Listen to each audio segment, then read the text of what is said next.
betrayal, strife, pain, rage, anguish, light, willpower, courage. This is Darklaw, and welcome to Decree of Dominion.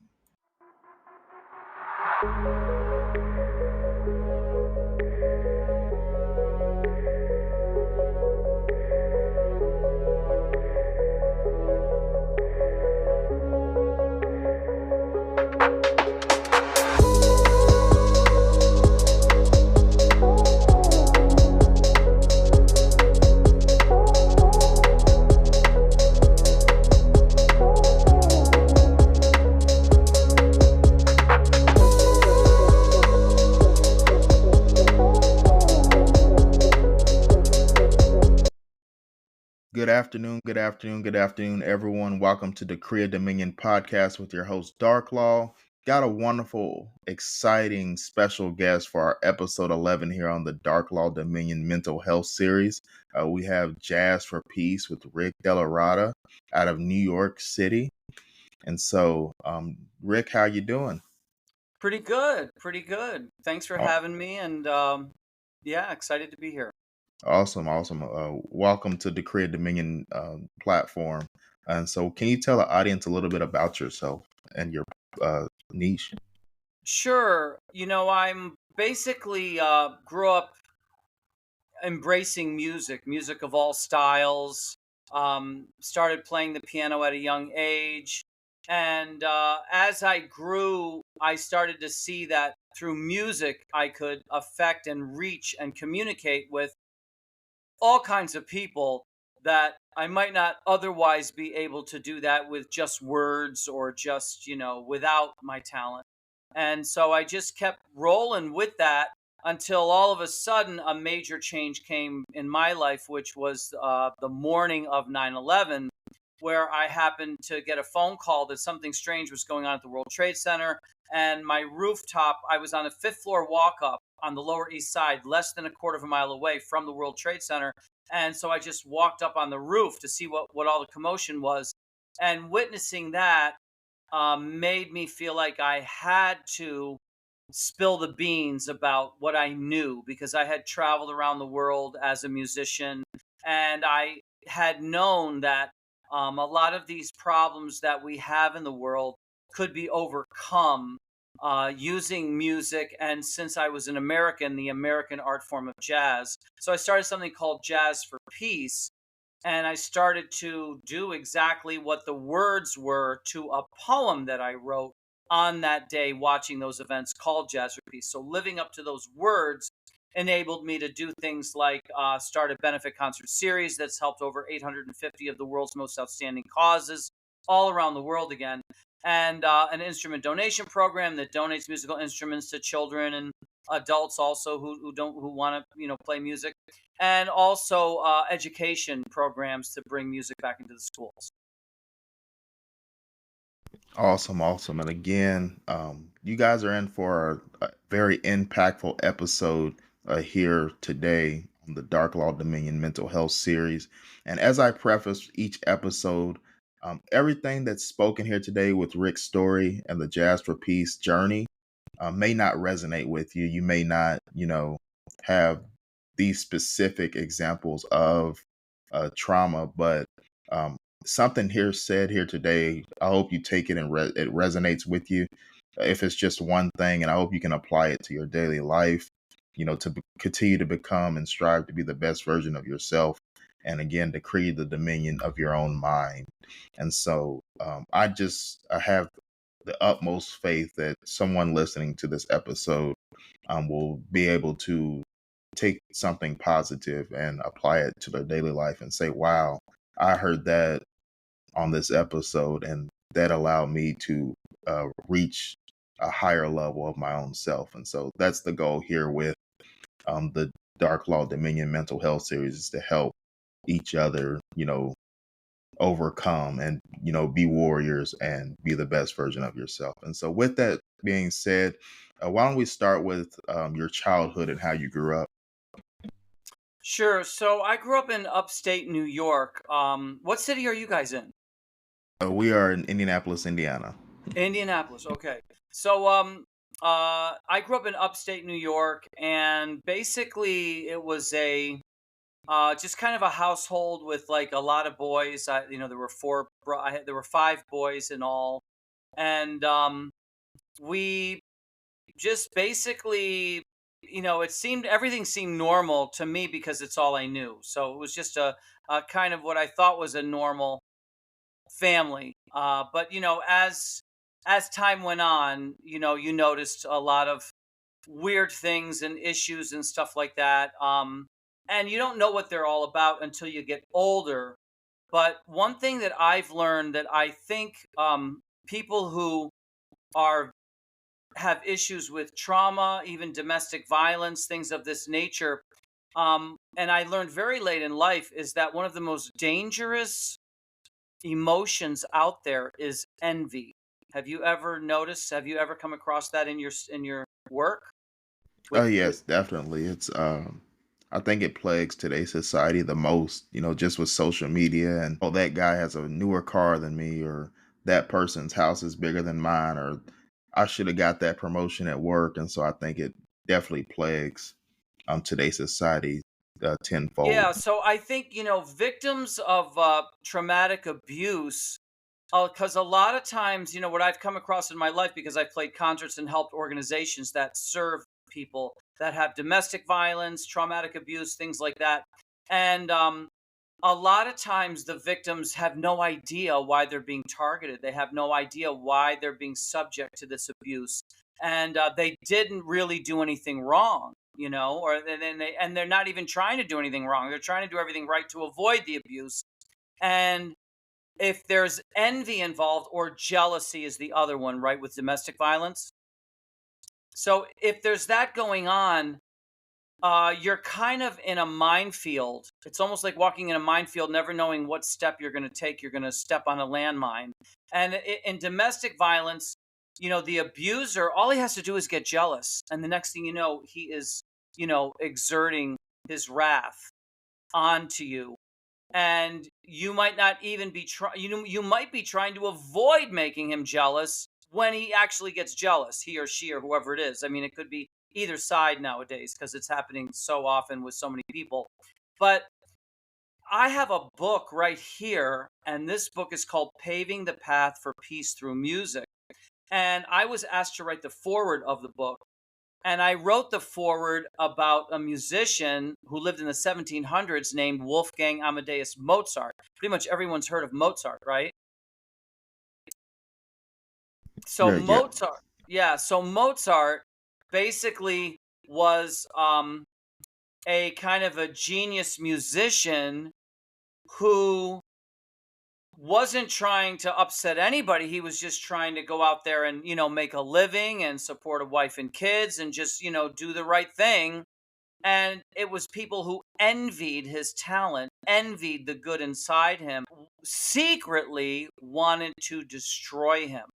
And so these are the kinds of things that I would like to bring into the picture just so that people who are victims of things like domestic violence and things like trauma and things of that nature can look inside and see if those things played in. Because, if that's part of any equation, it's not your fault that you ended up in becoming a victim, envy or jealousy. I mean, it's not your fault that someone's jealous.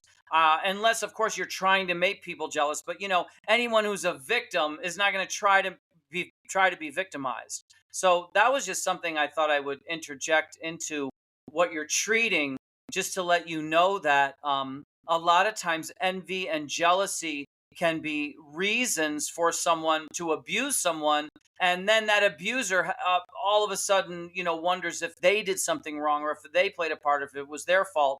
And I'm here to say it's really not. And what you have to do is learn about it, learn about the dangers of things like envy and jealousy. And they're pervious in the arts and culture as big as anything. But of course, where else do you see them? You see them in relationships, domestic relationships. You see them in family relationships. You'll see these kinds of things. And next thing you know, someone's trying to destroy you and not even telling you. So now you have someone doing something in secret. And that's where these traumatic things can happen, leading to, all of the issues that you hear about in these areas, including PTSD and all of that stuff. Right, right. I definitely agree with that. And they say pride comes before the fall of man. And so once people get jealous and envious, then they get prideful of that envy and jealousy. And then they, use wrath to lash out at those that they believe have wronged them. Or that, oh, you look, for example, oh, you have a brand new 2024 car. You don't deserve that.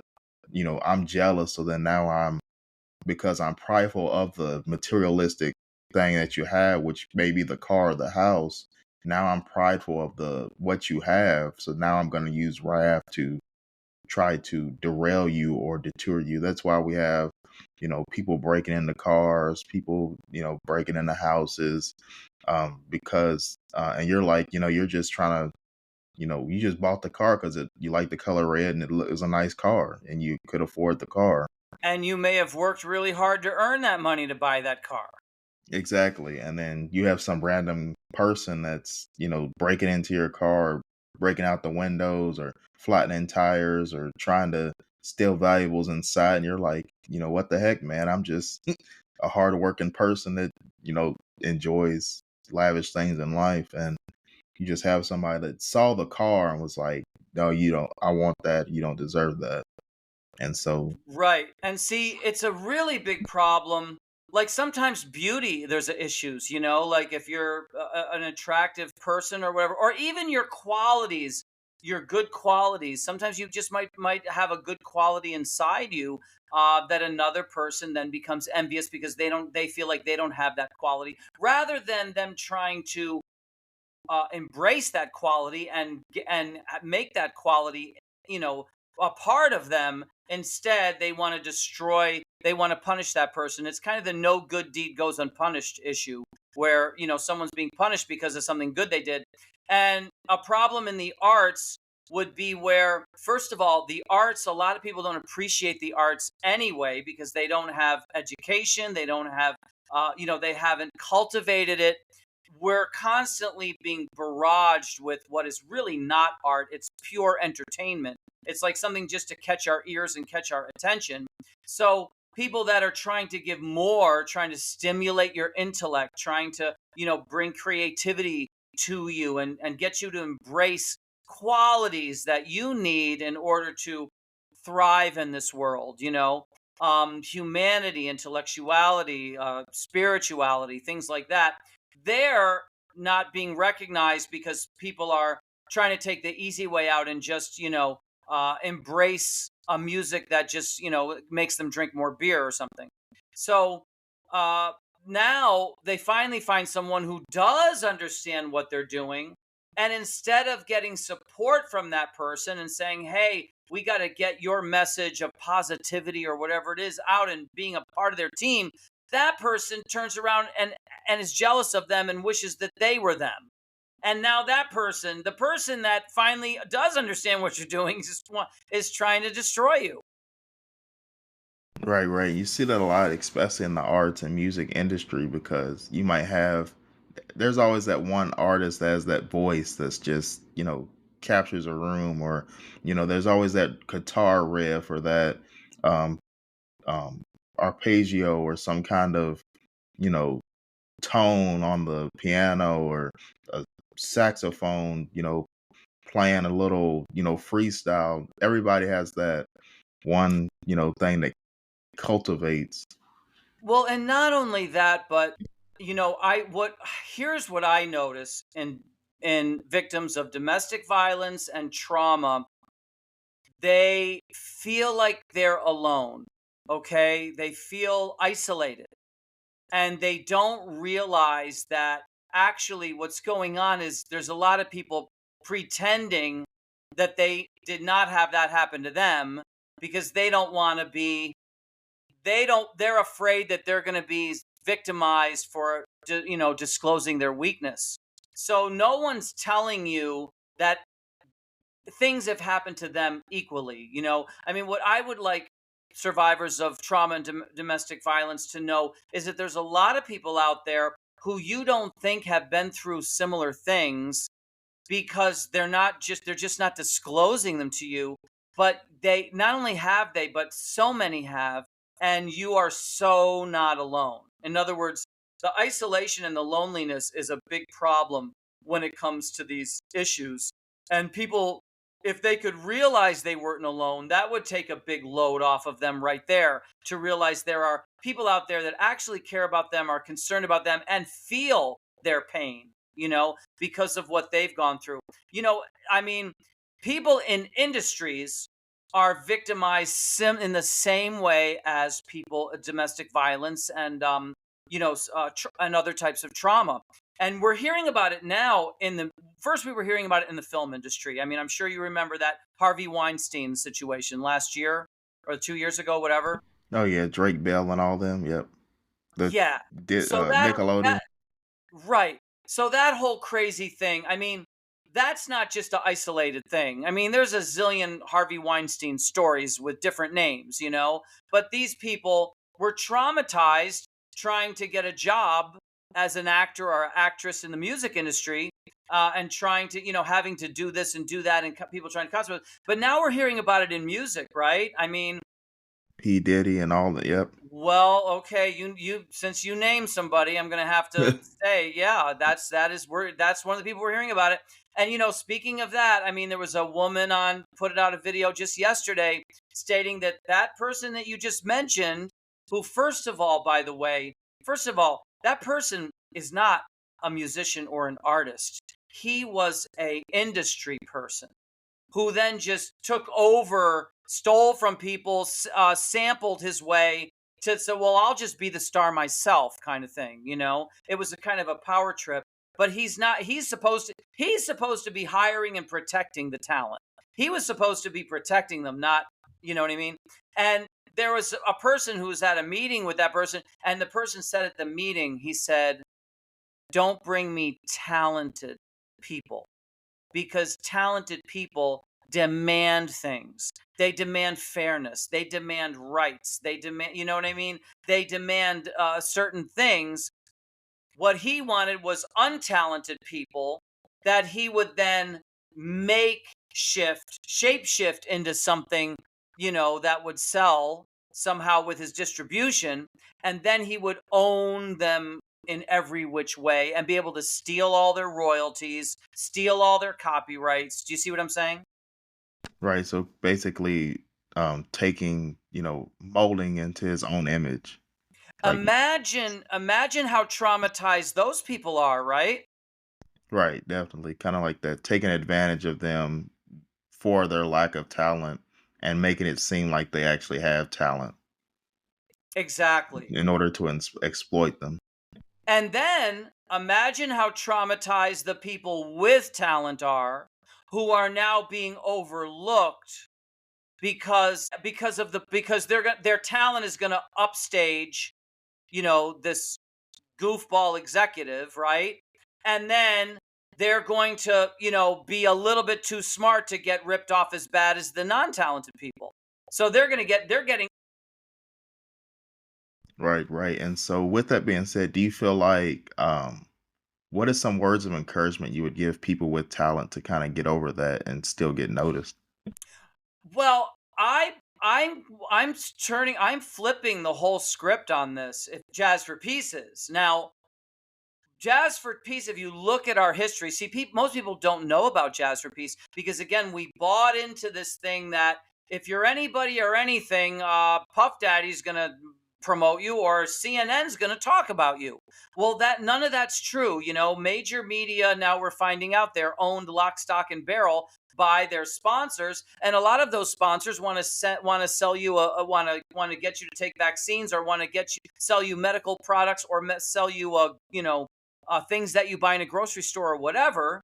So they're not, we have a mixed message with that. But if you look at the history of Jazz for Peace, we have been involved in empowerment and enlightenment. And we've been helping outstanding causes, over 850 of them. We've been to Africa alone 9 times. And one of the reasons we've been to Africa so much and not Indianapolis is because the people in Africa are less brainwashed. And see, if I said this a couple years ago, your listeners would get mad at me. They'd be saying, like, what are you talking about, brainwashed? I'm not brainwashed. What are you calling me, brainwashed? But now you guys are coming along because I can tell you that you've been brainwashed, and you'll say, wait a minute, you're kind of right. I've been noticing, you know what I mean? Now you guys are thinking. So now we're making progress because I can tell you something that you don't want to hear, and you're not going to shoot me the messenger. You follow me? Exactly. So that's why if you look at our history, we've been to Africa 9 times. I don't know if we've been to Indianapolis. If this was a soccer game, you guys would be in big trouble. Right, exactly. We'd be down old as 10, You'd be down right? 9 goals. Right. And so, and then I just think a lot of stuff, even with the Cat Williams stuff, Right. I'm glad you bring that up. he kind of like started this everything, revealing everything, coming to light, about He just did, and I'll tell you something, it slips out in the wildest situations. And I was listening to a guy named Bill Maher, Maher, Bill Maher, something like that. You've heard of him, right? He's a well-known talk show guy. Oh yeah, Bill Maher. Yep. Okay, so now, I'm not a big fan of Bill Maher, but because he had Ice Cube on, I thought, this is interesting. What's he going to say to this guy? And what's Ice Cube going to say to him, And Ice Cube is kind of interesting. Now, he became not so relevant to me because he didn't really perform the way I thought his talent, the potential of his talent, and I always wondered why. Well, he gets on this show and he starts talking about why. And he tells this guy, Bill Maher, he tells him that we would get our best stuff and bring it to the label with a positive message that's going to help people, that's from our heart, and the label would, because if you don't have a single on your record, you know what I mean, it's not going very far, because people buy the record after you got to have a single to even buy the record. Right. The Yeah, you gotta label have that would hit just song. put out the record with no single and not promote it. And then they noticed if somebody brought something to them that had violence in it, that had a message to do something that might end you up in jail, they loved it. And they would promote it, and that guy would have a single. And then if you bought the record, then you would get what the artist really wanted to say to you, but you'd have to buy the whole record. You follow me? So most of the people still wouldn't get the artist's message. But they realized, we got to bring some violence to this record label, or we're not going to have a single on our record, and we're not going to make money. So then they found out that the same company that owns the rap labels owns the jails. How do you like that? Oh wow. So basically a big just a marketing strategy. They own the jails, so they need they need your ass to end up in jail, because that's good for their business, because it's a privatization of jails. And when the jails fill up, they get to, make a proposal to the government or whoever their client is to purchase another jail from them and for them to run it. Right. And so they're basically just, filling their pockets at the expense of, our demise. Well, what they're really doing is trying to get you to help them get people arrested and thrown in jail, so their business boom it's good. That's what's best for their business. And then they're trying to use that under the disguise of music or of, Well, that's the big thing. If they can disguise it, you know what I mean? If they make it look like that's not that's when it really deceives people the most, right? So, in other words, if it's too obvious, then people are going to know, hey, they're just trying, this guy's just trying to. But I would listen to it. I wouldn't know which artist it was. And I'm like, I'm not going to listen to this, because if I follow this, I'm going to lose what little I have. Exactly. And it's basically trying to disguise it to get people to get rid of their freedoms without telling them, hey, I'm trying to take your freedoms. That's right. And so, what I want to do, if I could make the most impact for your listeners, it would be to tell your listeners that they are really actually not the minority. They're closer to the majority than they are the minority, because you've got so many people that have, I mean, domestic violence people have PTSD, but who else has PTSD?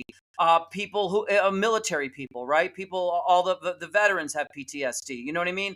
Who else has PTSD? Well, people who have been screwed over by their in the world, you know what I mean, like trusted people in business and been backstabbed, you know what I mean, people, in other words, it's systemic. A lot of the problems that the people you're talking to have are systemic, and they just don't know how many people are in a similar boat to them.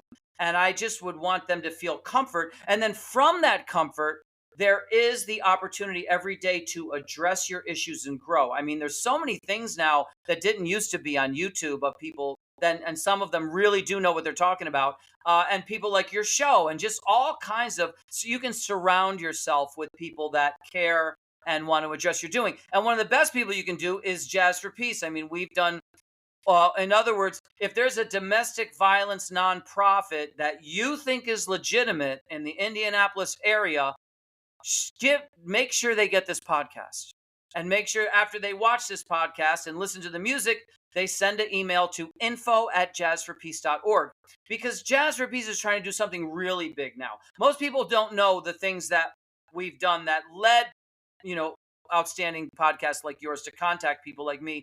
And that is, we brought Palestinian, Israeli, and American jazz musicians together at the United Nations all the way back in 2002.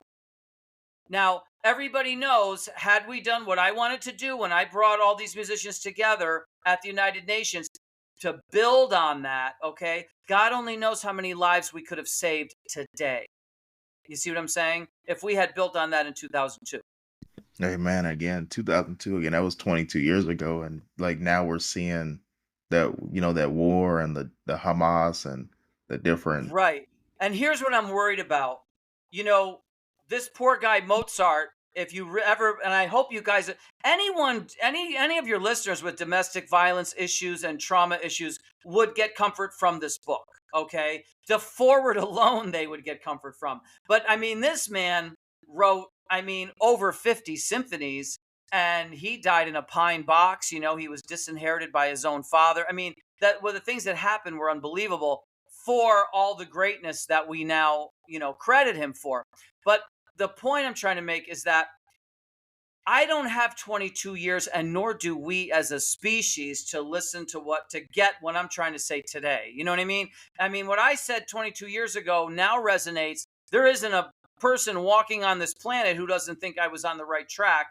And all I'm asking is that you give me less than 22 years for the things I'm saying now to resonate, so that I'm not in a wheelchair 98 years old by the time you give me by the time we put that into action. In fact, I'd like to put some of these things into action now. And here's what I'd like to put into action right off the bat. I want to go from zero funding for peace to 1% funding for peace, which would mean that funding for war would have to go from 100%, where it is now, all the way down to 99%. And is that too much to ask? I don't think so. And that means 1% funding for peace. Do you know what that means? That means funding people who are sincere about helping people through domestic violence and trauma issues. Amen, amen. As we, and then funding that again, it helps everybody become an outstanding member of society. And then the more people that heal from their trauma and heal from, their abuse, and, the more people that kind of remove, even like as we spoke earlier on the brainwashing of some of the stuff being revealed, the more people reprogrammed and unbrainwashed, then we all rise up as a whole community, as a whole society, and you know become the best version of ourselves. And who knows what great we could do, once the And I hate to majority. say it, but I love music as much as you do, and as much as every one of your listeners do. And we all have our favorite songs that we've heard, and we all have these great artists that we love and all that stuff. But at the end of the day, we are even brainwashed when it comes to music, because most of us are brainwashed into thinking that music is something that we listen to either for pure entertainment, okay, or to sell a product, or as background music in a movie or a film. That's what most of us are brainwashed into thinking. And if you look at the history of music, going back to indigenous species, music has a wide, a massive span of emotions that it assists with, and every kind of emotion is in music, and it has healing powers, it has spiritual powers, it has thought-provoking powers, it can stimulate your intellect. There's all kinds of things that music can do that can help you avoid trauma in the first place, maybe by being smart enough intellectual enough to see the warning signs early or whatever, or to heal you after you have been victimized, if we give it its full scope. But I mean, an indigenous musical artist back in the 11th century, okay, he was not trying to sell you a beer with his music. Amen, amen. It's a lot of, the different melodies and the vibrations and the spiritual wavelengths. The music you listen to can make or break your mindset. It can determine how you think, how you react, how you walk through life. Right. And at Jazz for Peace, we don't want to take any of that good stuff out. You know what I mean? I don't want to remove a rock and roll groove that I grew up with and I loved, or a funk groove from Parliament Funkadelic, or, I don't want to remove any of that stuff. What I want to do is add. I want to add some of the things that we're not getting, because that record label will punish that band if they give them that. You know what I mean? Like the story I just told. So what we want to do is put the rest of it back in there, put the creativity, the artistry, the improvisation, put some of these other qualities that were strip mined of it, so that record labels could, make the most profit they could, and so that some record labels could get your ass arrested, but whatever they were doing, we want to put everything back in that was always there to begin with. Amen, amen. It's kind of like adding the side dishes to the main course, right? You want to make sure we Yeah, have the well, side we dish that have it a lot deserves. of backwards things happening now. There are people who study cycles, and they say we're in something called the fourth turning. So there are like the first and second and third, and then there's a fourth, and then it restarts over again. So the fourth turning is a time where things really get upside down. You know what I mean? And you feel it. I know you feel it. Things get completely upside down sometimes, right? Like, look at this guy who runs Boeing Airline. Have you heard about this? Oh yeah, the CEO. This CEO, can you believe it? Right? They got him on a stand and they asked him how much money he made. And this guy makes $33 million a year just in salary, not even perks and other stuff. You know what I'm saying? So how do you make 33, and the company, never have the planes been as unsafe as they are right now, right? Never. Right. Right. So you've got the most money, the highest possible salary in human history, and the lowest possible quality at the Just same time. just doesn't make it. It's like literally backwards, like you said. It's absolutely backwards. I mean, this guy makes more money in a month. He makes, somewhere between 1.5 and $2 million a month than a worker would make in their entire career working for the company. Entire career you won't make what this guy makes in a month. And what does he end up with? A plane. So obviously he has given up one quality after another to go for that bigger thing, where he's giving up, everything that means anything to a soul. You know what I mean? Because they're obviously not paying maintenance people on a daily basis and pocketing that money. You know what I mean? And he's divvying it up with these other people, and they're just cutting all of these corners, and they're probably whacking it up themselves. Now, here's one more. I hate to give you too many examples, but I see them everywhere now, because this fourth turning is crazy. Everything is upside down, and all you have to do is turn it. You have to just turn it completely opposite, and you fix the problem. But there was a guy on I don't know, a YouTube video. It was a real estate guy, and all he was doing was pointing to some area, and he was pointing to a giant gated community. He would say, "This is the most expensive." All the houses were $15 million and up in this gated community. Well, you see how these people make the money. That does not look like. I mean, I'm looking at it going, that looks like a giant. That looks like in an awakened situation, like a Cat Williams type of awakening, like we're seeing with these other people. That could be a situation where there's a tuna net full of criminals right there. If you look up what these people did to get that money, if it's anything like what this Boeing guy did, you see what I'm saying? Right. And then you're basically like, yeah, they're making it's a $15 million house, but look what they did to get, $15 million house money, right? Yeah, and I'm starting to wonder, what could you possibly do to be that overpaid that's any different than what this crazy guy is doing that's running Boeing? Right.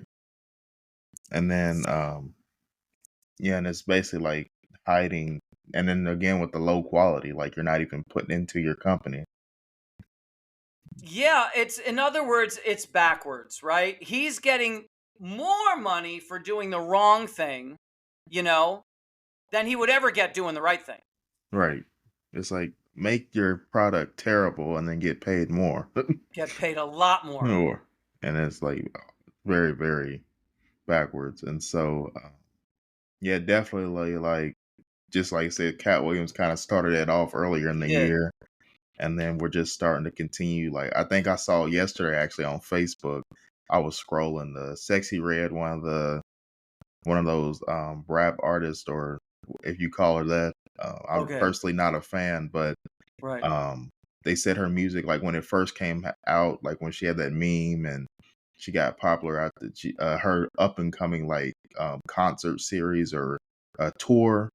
I think it's like they said the ticket sales were so low now because people are starting to like realize what her music's about, and again reverse that brainwashing that she might have to like cancel. I think it was even from the start it was down already like 35% ticket sales, and they're saying like she might have to cancel her whole tour if it keeps going down. And just was reading some of the comments, and they're like, yeah, like, I don't even know why she.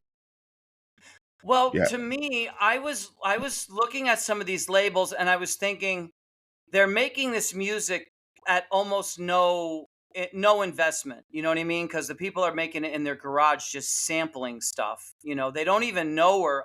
They can't even play "Mary Had a Little Lamb" on a piano. These people, and they're just sampling things, and they're just making this in a garage with absolutely nothing.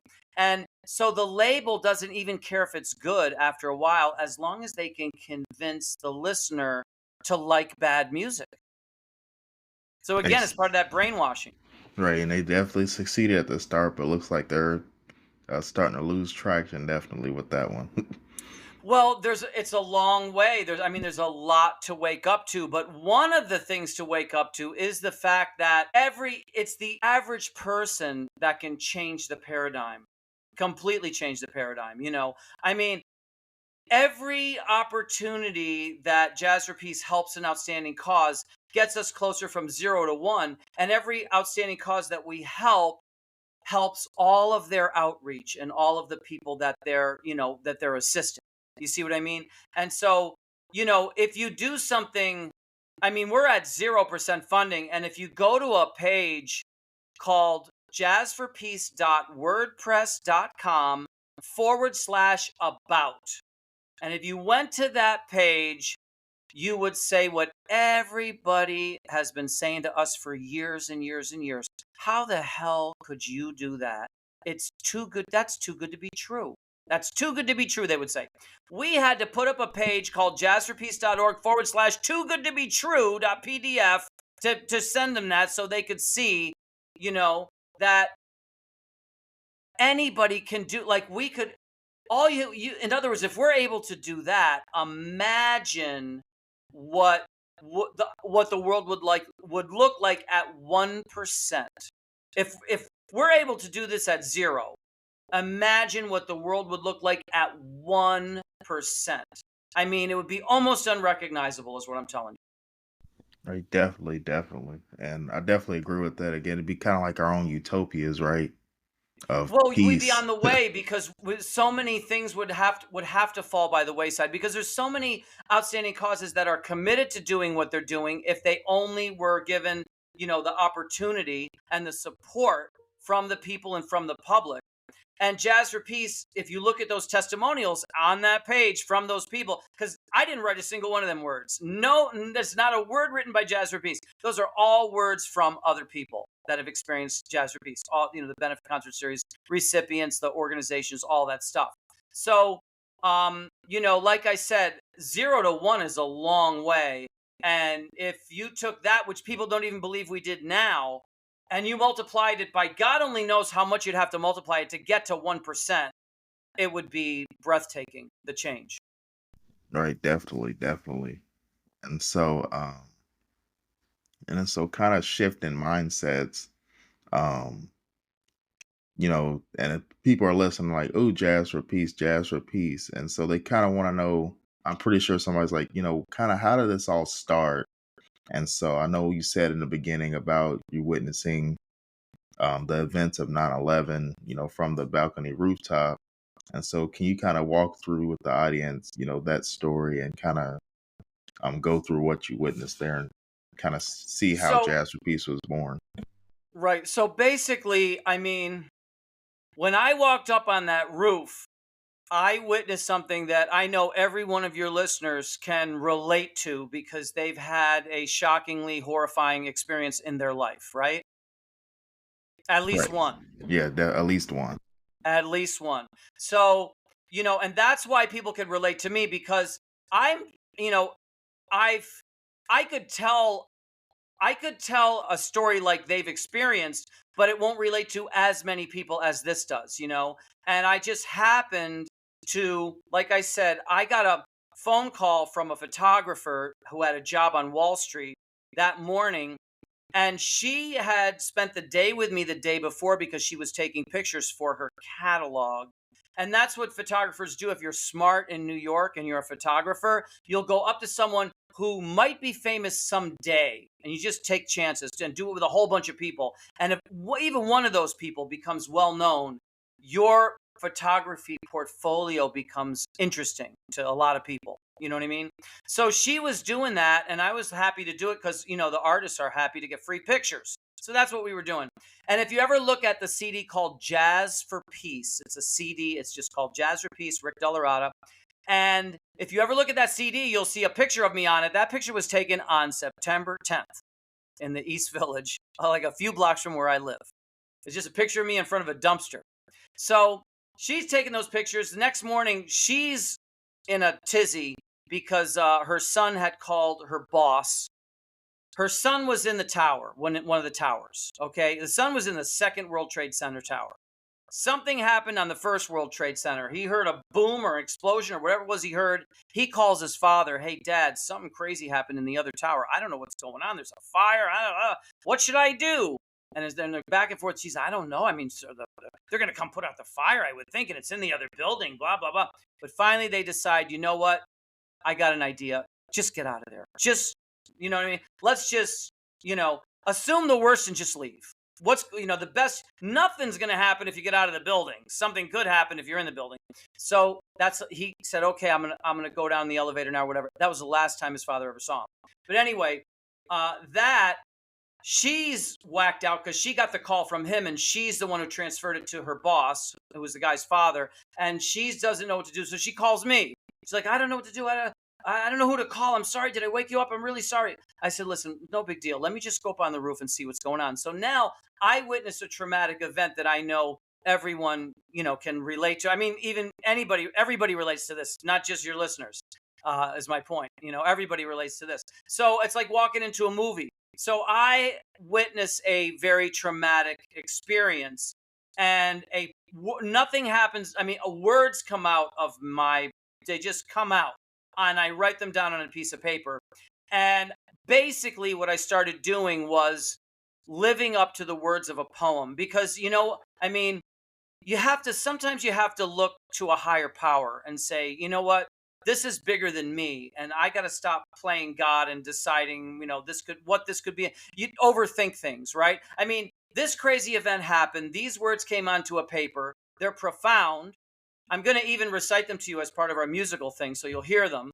And uh, why don't I try to live up to them for a couple of days? I mean, how many people talk the talk and never walk the walk, right?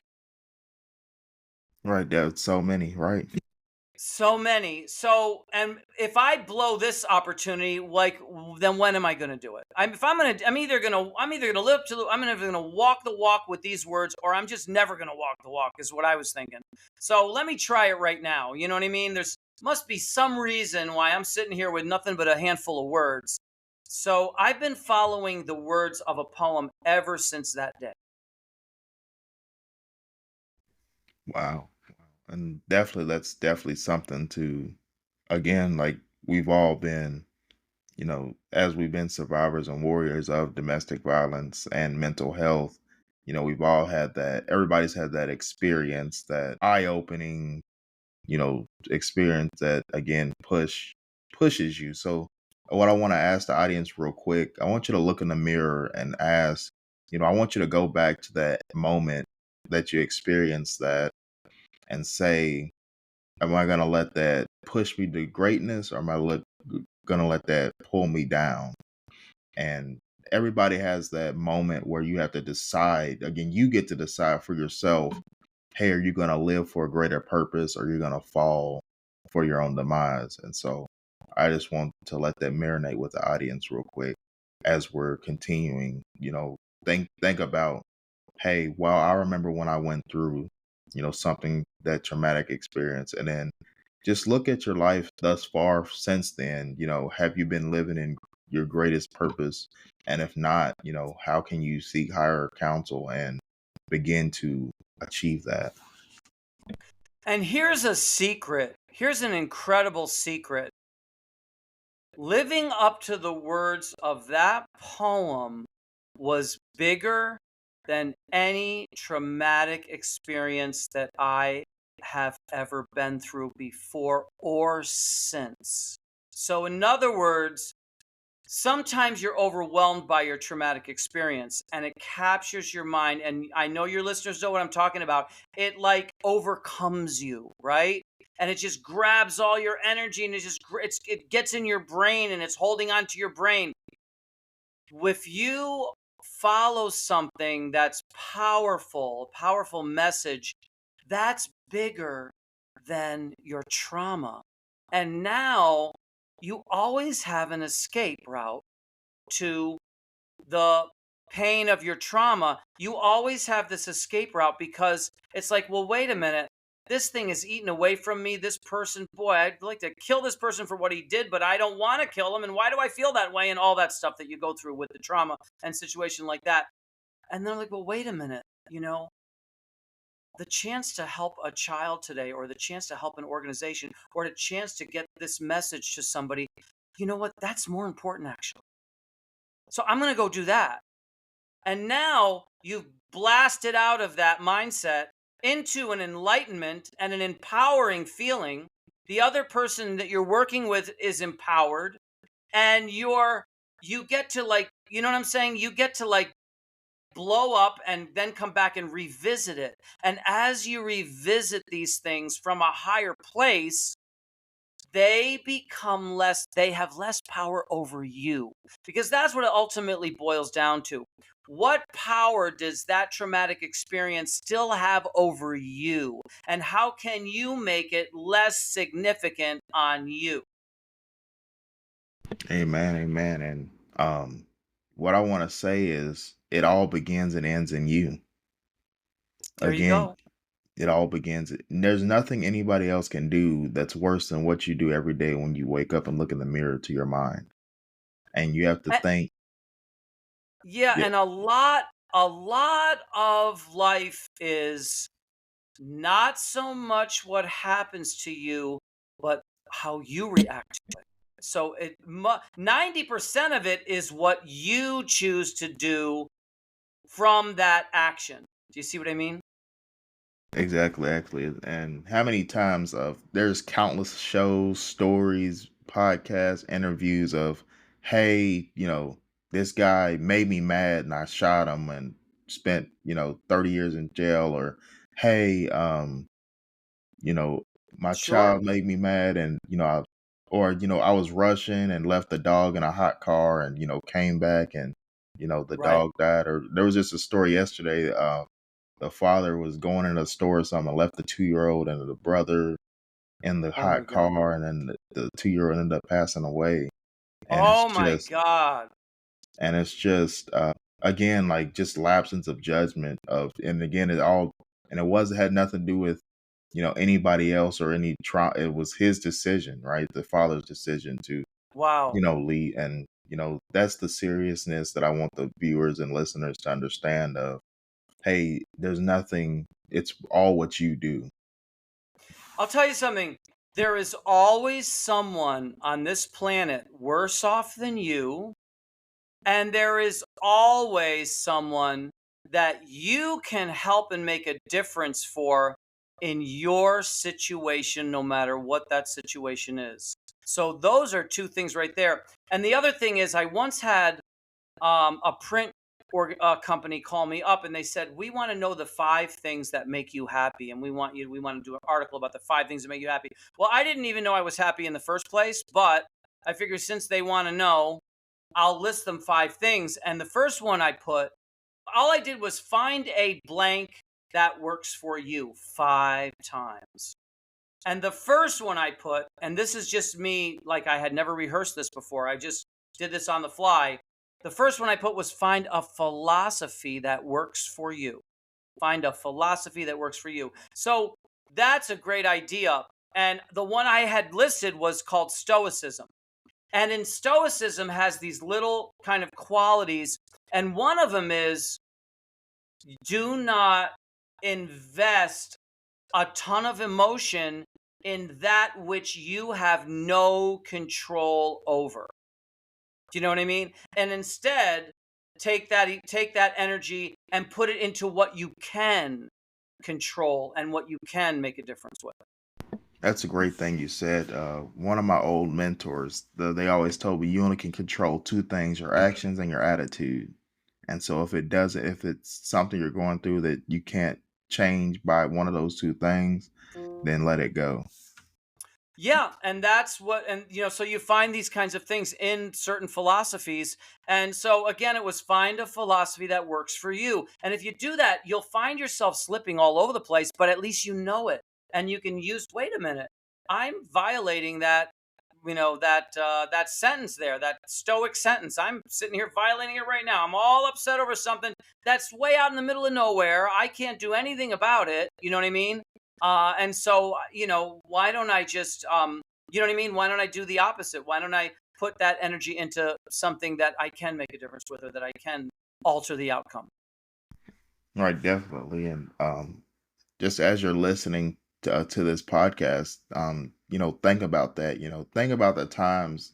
I want everybody, the problem. I think one of the things that plagues us as society is the too much quick reaction on emotion, and not the slow down and think about what, again, with that quote, next time you feel yourself getting upset or something happens and you have like a path you can go down, slow down and say, I only can I change this with, can I control this?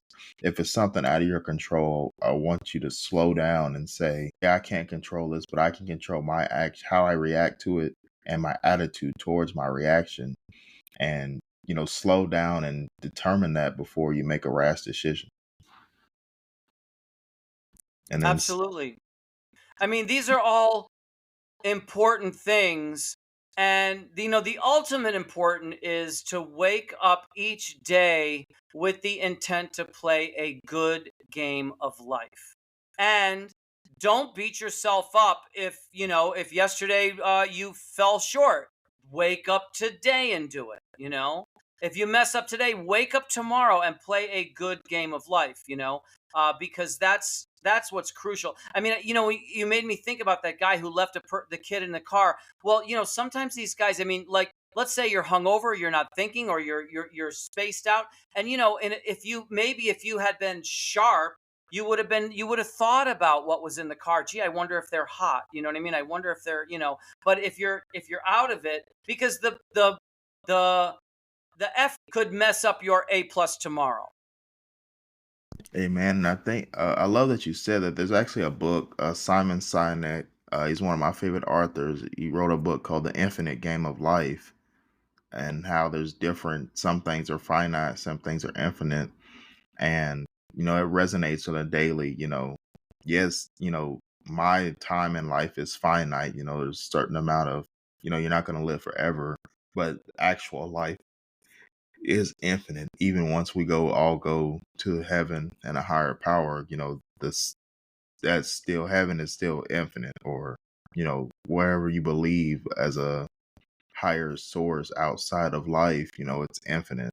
And so what we do on earth, on a daily basis, make it the best. Wake up every day with the intent to, uplift, and the attempt to build and create, because that the enemy, they want to still kill, destroy. So we have to build, create, and rejoice, you know, and it all starts, and it doesn't have to be, um, I used to think, growing up, it had to be, you watch TV and stuff, and social media tells you it has to be like this magnificent, like you got to donate, $2 million to charity, or you got to, do something drastic. That's not your job. That's God's job. He can, you're not, like you said earlier, Rick, don't play God. You Right, can't heal cancer, by touching somebody, right? So, right. but if you can, if you see somebody with cancer, or maybe homeless, or maybe going through mental health, if you encourage them with one word, or just ask them how they're doing and be genuine about it, that could change the trajectory of their whole day. And You that know, could. Yeah, a lot of the things that we think are wrong anyway, they're preconceived, like these crazy thoughts, oh, I can't make a difference unless I'm a millionaire and I donate $2 million. Well, if you ever dug into that, you'd see how ridiculous it is. I mean, this guy, Warren Buffett, who everybody thinks is saving the world, does the world look like it's being saved? When you look out your window, do you see anything being saved by Warren Buffett and Bill Gates and all that money they have? And then you got to wonder, well, why isn't it being saved? Well, one reason is because while they've got you thinking that they're saving the world, people like me would go and perform in Rwanda. And we would notice that Rwanda has bottles of Coca Cola in glass bottles. Okay? Those glass bottles are eco friendly, they're recyclable, 100% recyclable. And they're drinking that. And why are they so eco friendly? Because nobody's paying attention to Rwanda because of the genocide. And so nobody's really targeting them. And they're just leaving it from the old days. And now they have these bottles that are being recycled. You give the bottle back, and every day they recycle it. But guess what happened after I went to Rwanda with a coordinated effort, and we brought them out of that genocide. Okay, and then Rwanda started to thrive. Guess what happened? Coca-Cola, with Warren Buffett on the board, went in there and changed it over to plastic.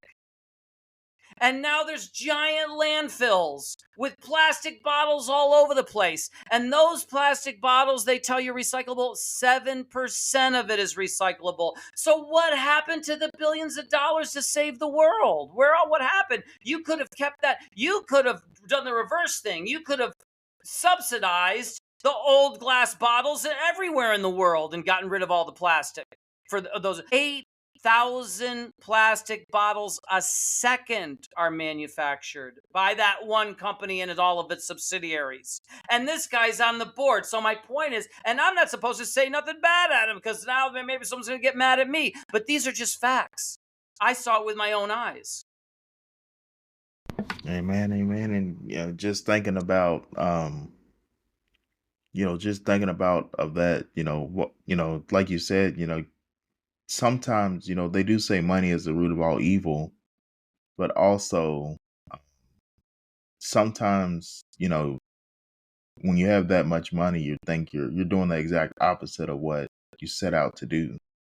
The problem is they don't have the experience to actually do good. They don't have the experience because they got to where they are through techniques that are solely for profit generating. Do you understand what I'm saying? So it's like asking Tiger Woods, just because you're a good golfer, let's put you in with LeBron James on the Lakers. Come on, you're the best golfer. Let's just throw you in. He doesn't know how to play basketball. He Right. has no experience. He can't even shoot a foul shot, be an air ball, right? But Exactly. that's the mindset of these people. We think, no, they don't have the experience. If all you've done is generate profit all your life, that's all you know how to do. You got to go to rehab. You'd have to go to philanthropy rehab to learn how to the techniques that a real philanthropist do, that a Gandhi or somebody like that. Come on, you're not going to just switch over to Mahatma Gandhi in one day. Exactly. And I think what plagues us too is we supplement money into experience. And we think, oh, because they have money, they must have all the experience and knowledge, right? But it's actually the complete opposite. Just Well, because you and a have lot of it is just to reshape the image of the person, you know? So, I mean, if you look at history, Nelson Rockefeller, people couldn't stand the guy, and they got a PR team to do all these image shaping things, you know what I mean? But see, the thing is, that person who thinks that, now he's not going to go out and do what he can do that could have a profoundly positive difference, because he buys into this thing that he has to have millions of dollars in order to make a difference. And he's believing something that's simply not true. He himself could have a profoundly positive difference on one person's life. And that's greater than any millionaire or billionaire could possibly do on that day.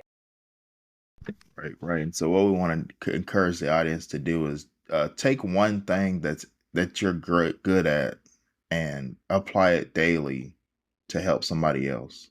And if everybody does that, then we have a bunch of people showing their strengths, overcoming their weaknesses, and continuing to help build a better world.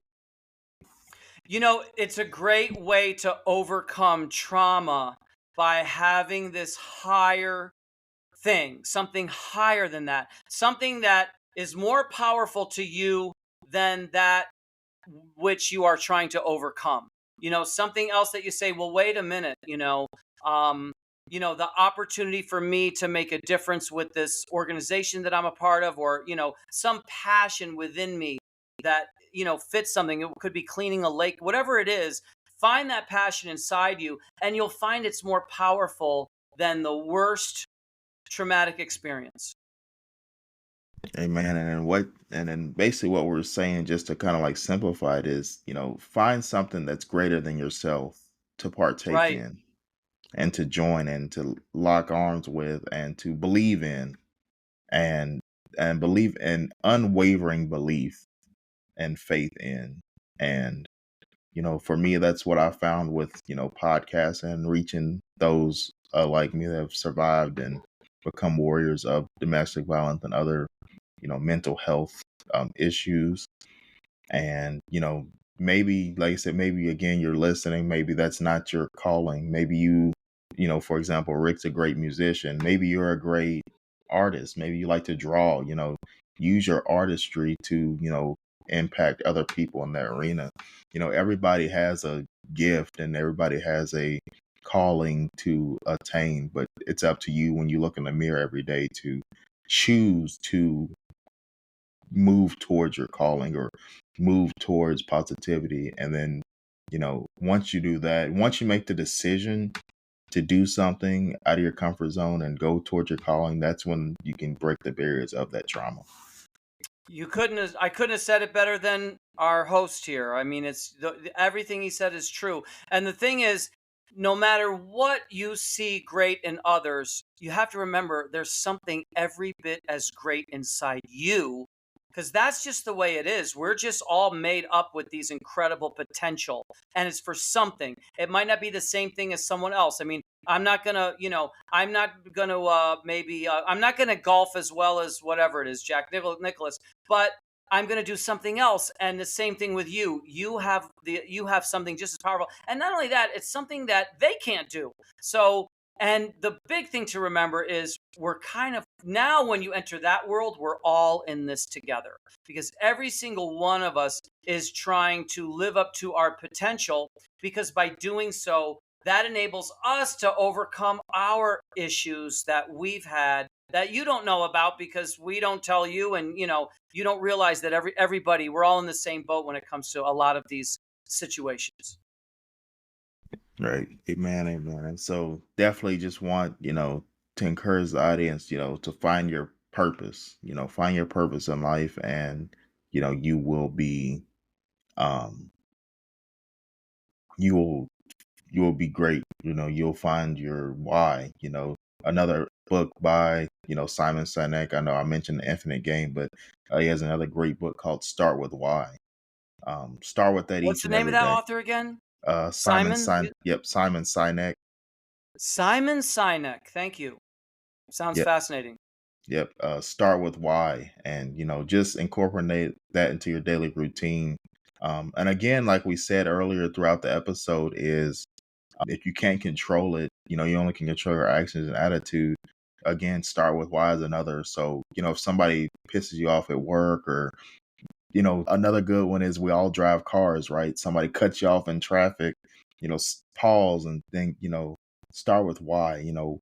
Well, maybe maybe their wife's pregnant, they're rushing to get somewhere, or maybe they're almost out of gas and they're trying to hurry to a gas station. We start with why, then we're not going to flick them off or honk, or you know try to speed up, and then you get in a car wreck, and now you have call the police and file a report and get with your insurance. So now you took what could have been just oh, they're just rushing, they're already past me, let me keep driving. You took something small that, didn't have to have any effect on you. Now you didn't got in a car wreck because you sideswiped them, or you got angry and you sped up and hit them, or, did something, irrational. So now it's, it's snowballed into this thing and ruined your day when it could have just been. So always start with why. There was a woman in Chicago, and her son had been brutally murdered. I mean, the most spectacular, grisly, horrifying murder that you can imagine. And on top of that, they caught the guy who did it. And this woman, okay, she could have, who the hell knows what could have happened to this woman, because you can imagine the trauma and grief that she's feeling for, her own son that she gave birth to, and for this to happen. And she started with why, and she became absolutely fixated on the killer, wanting to know how a person could come to a space in their life where they would do this to someone who was such an incredible human being, such a model citizen. I mean, she was so proud of this son of hers. He was just the most wonderful thing. And she started with why, and her final conclusion was that this child had been raised like an animal, like a mistreated animal, almost like a factory farm animal, the ones they raise, those pigs in those silos or whatever. She studied him and found out he had been raised like in a savage, and he had been devoid of the arts and culture, which had made him devoid of humanity, devoid of intellectuality, devoid of spirituality, devoid of creativity, devoid of everything that's in my famous quote. If you ever look up Rick DellaRatta famous quote on Google, you'll see something that I just said in an interview, and it got lifted by all those famous quotes companies. And it's just, if we fill our souls up with artistry, creativity, humanity, all of these qualities, we will have a better chance at avoiding the behavior that leads to destruction. And this person had none of it in his soul because of this savage, horrific upbringing of neglect and abuse and everything. And she called Jazz for Peace. And we helped her work with set up a foundation. And I told her at that time, I said, I'm going to deliver Barack Obama to your organization. And I did not know how I was going to do that. I didn't have Barack Obama on speed dial or any dial. You know what I mean? All I knew was she was in Chicago. Barack Obama had been a senator there. It was his jurisdiction. And actually, a politician whether people know it or not, they all should know it, is nothing but a public servant. That's all they're supposed to be, serving the public. So I basically just demanded that he take a look at this and come, and he did what I asked him to do. So anyway, the point is, her ability to ask why is practically saved her life.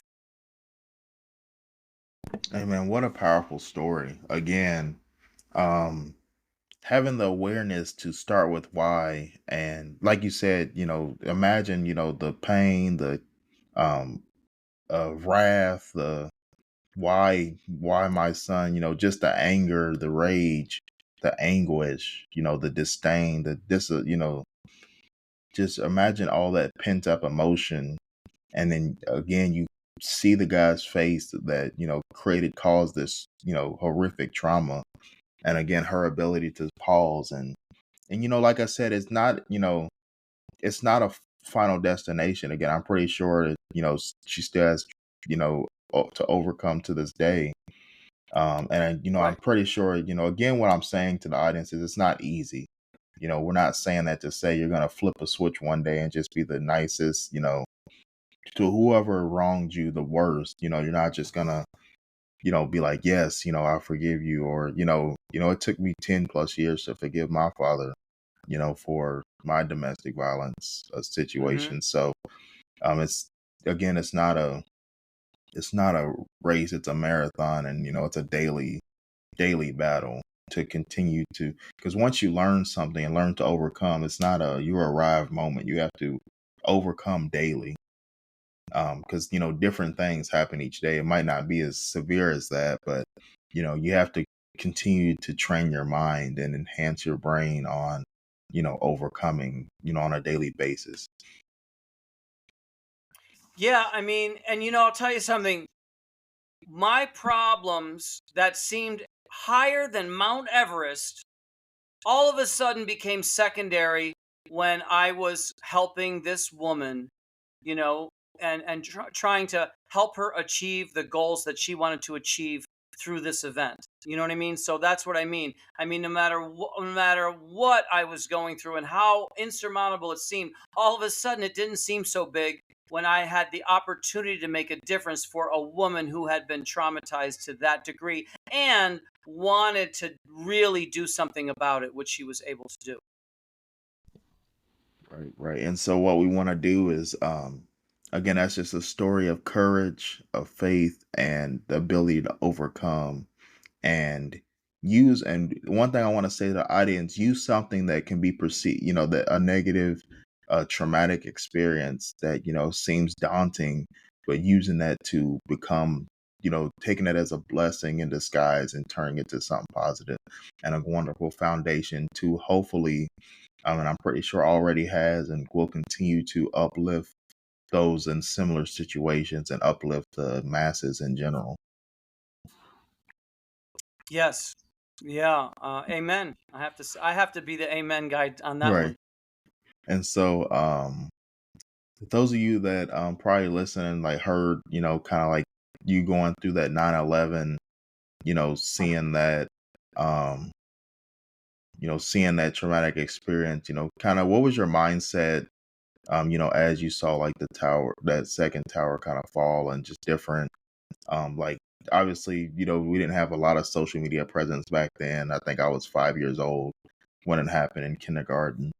I think kindergarten, first grade when it happened, but just seeing all the news media, what was going through your mind when you once witnessed it and kind of seen? Well, it was a lot like I went to a movie theater and instead of sitting in my seat, I walked into the movie screen. So it was kind of like I just walked in to a whole new paradigm, I mean, there were people walking up the street because you have to realize they were just walking north from the World Trade Center. They were so bewildered, they didn't know what to do, and they're just walking up the street covered in so much silver-esque type of soot that they looked like space aliens. And I was like, is there a parade going on? is there like what is that? Like what is there kind of is there a like a Silverman parade or something crazy? I mean, what are these people? And then I had to think about it. Wow, these are just people that are zombified by what happened to them because they're covered in soot, you know? And so it was just it was kind of it was just a bizarre situation. And at the same time, I was also feeling like, if there was ever an opportunity to respond based on everything that I know to be right and rejecting every single subliminal message that I have heard in life telling me otherwise, this is the moment. So when you go to the page, if you ever go to it, jazzforpeace.org /too good to be true.pdf. And at the bottom of that page, it says, if an action too bad to be true, such as 9/11, could occur, then so can a response, the response of Jazz for Peace, that is too good to be true. Amen, amen. And again, like I said, I definitely appreciate you being able to share, that experience of, obviously intense trauma that, is was impacted by many throughout not just United States, but throughout the world. We still have 9/11 is actually 9 days before my birthday each year. So um it's actually it's always that whenever 9/11 comes, I always know it's close to my birthday. And so definitely appreciate you sharing that and kind of seeing the buildings fall and all that stuff. Just like we always saw those movies where a building falls or something like that. You only see something like that in a movie. So that's what I mean. It's like, I'm like, are you kidding me? I mean, they're falling, and they were falling as if it was a controlled demolition. That's what it looked like. I'm like, this is surreal because they're falling in a controlled demolition type of way. Of course, that is a conspiracy theory. And, a lot of the questions haven't been answered surrounding 9/11. But I'm just telling you, I was looking at them when they fell in a controlled demolition type of way. And I just thought, this is so, how can this be real? Like, how can this be real? How can I be looking at this? Right. And it really opens your eyes to what he's saying is, there's things out there way bigger than us. It leads you to Right. think there's a higher power way bigger than us. You have a calling and a purpose way bigger than you that's going to help you overcome your trauma. That's been the tone of the whole episode is, taking these traumatic experiences that seem larger than life, that are larger than life and seem surreal and kind of like on a spiritual level or, just inhumane, supernatural, right?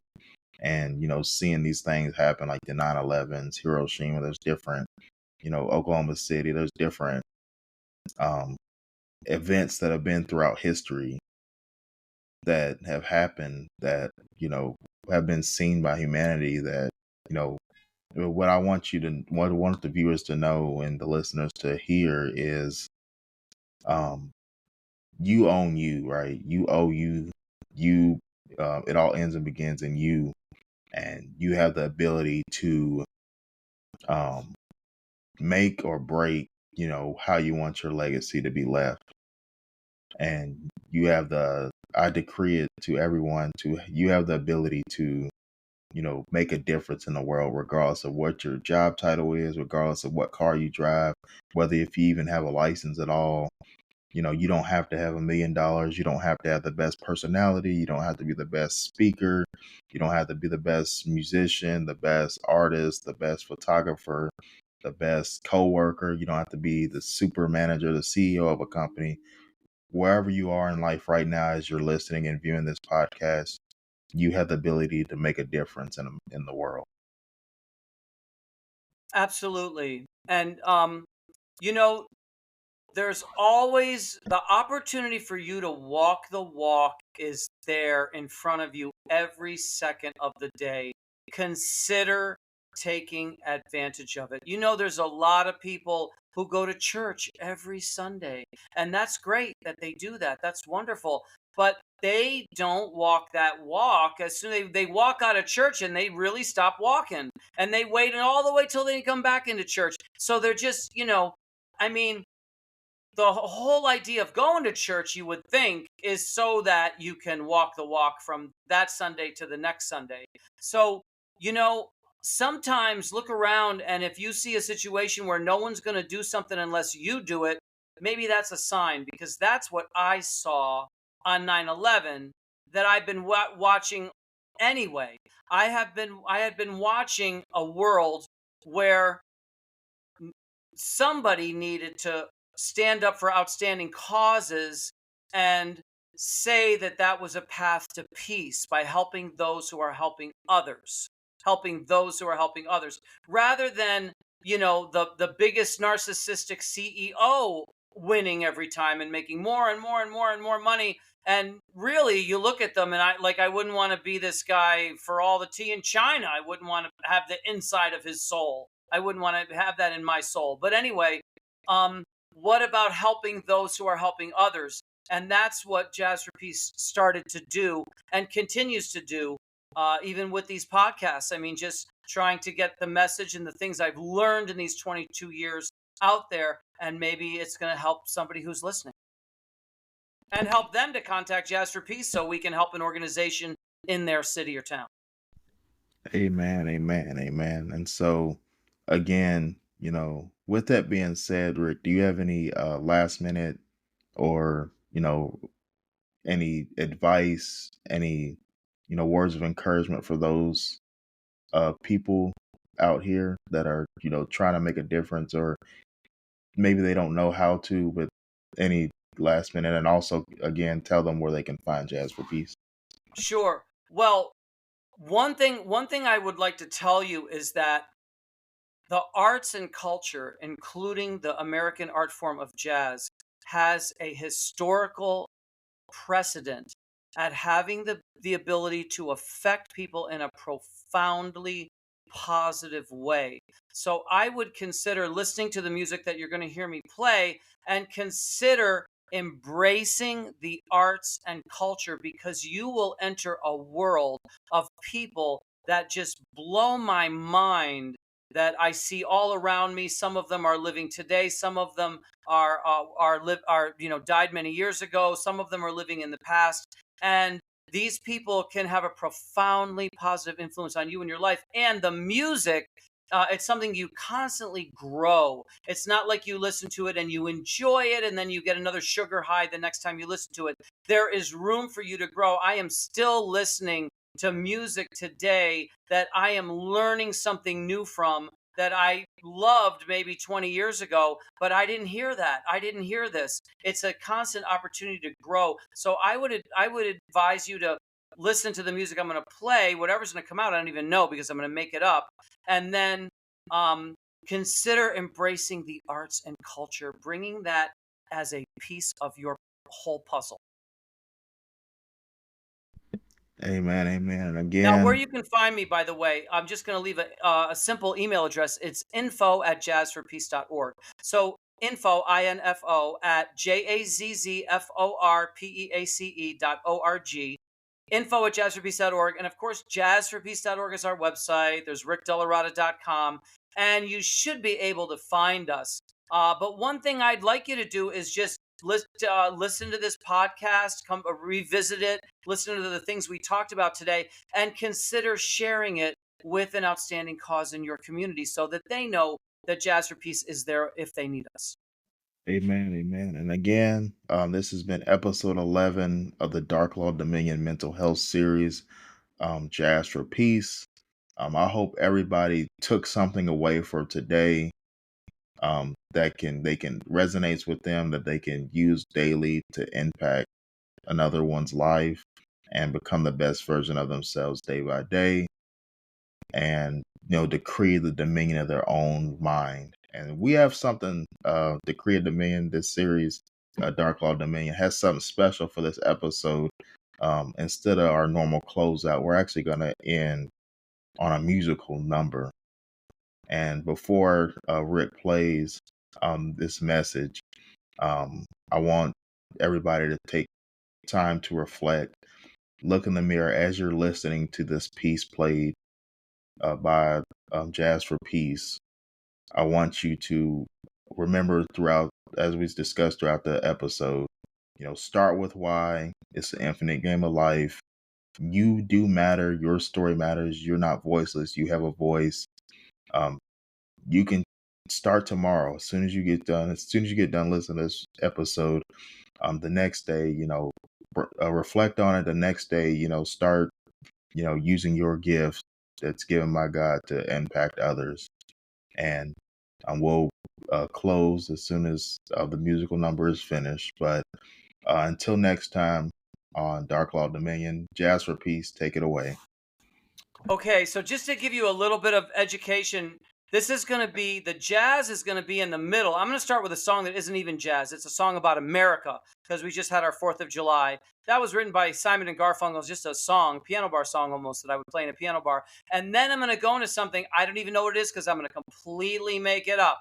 Hopefully at some point the Jazz for Peace poem is going to come into play, so you'll hear that. And then I'm going to end with another melody that was written by somebody, and this is actually a song called Peace, and it was written by one of the all-time jazz greats. His name was Horace Silver, and he was a piano player. So you'll hear something that was, composed at the beginning and at the end, and the rest of it, all that middle part, that is just going to be made up and improvised on the spot, and that's jazz. So here we go.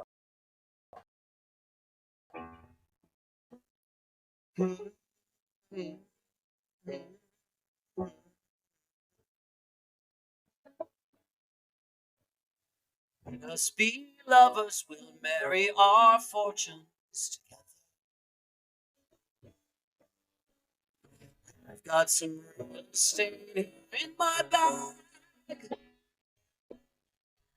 so we bought a pack of cigarettes and Mrs. Wagner pies, and walked off to look for a man.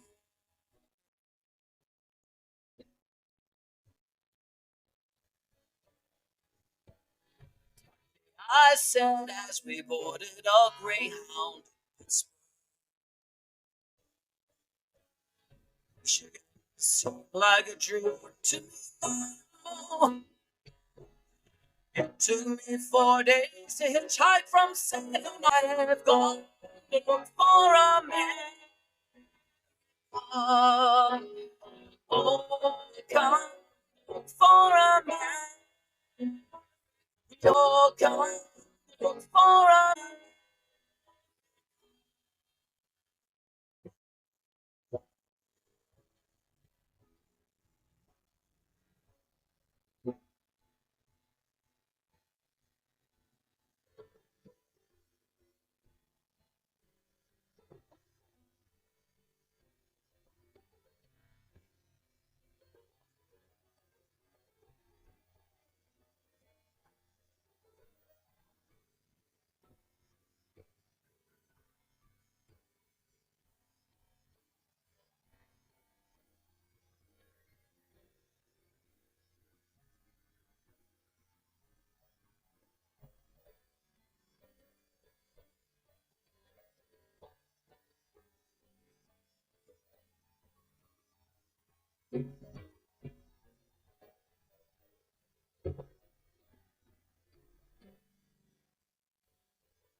There's a place that I know where the sycamores grow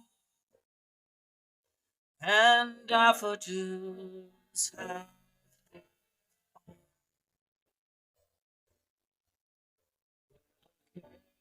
of the days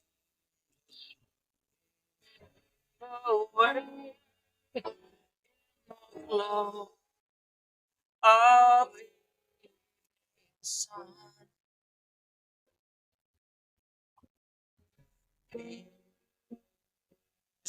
When the day is gone, if I go my meditate on you,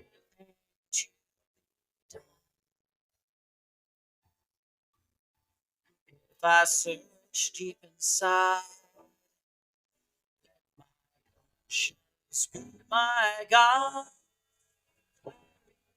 serves are sure to come. Don't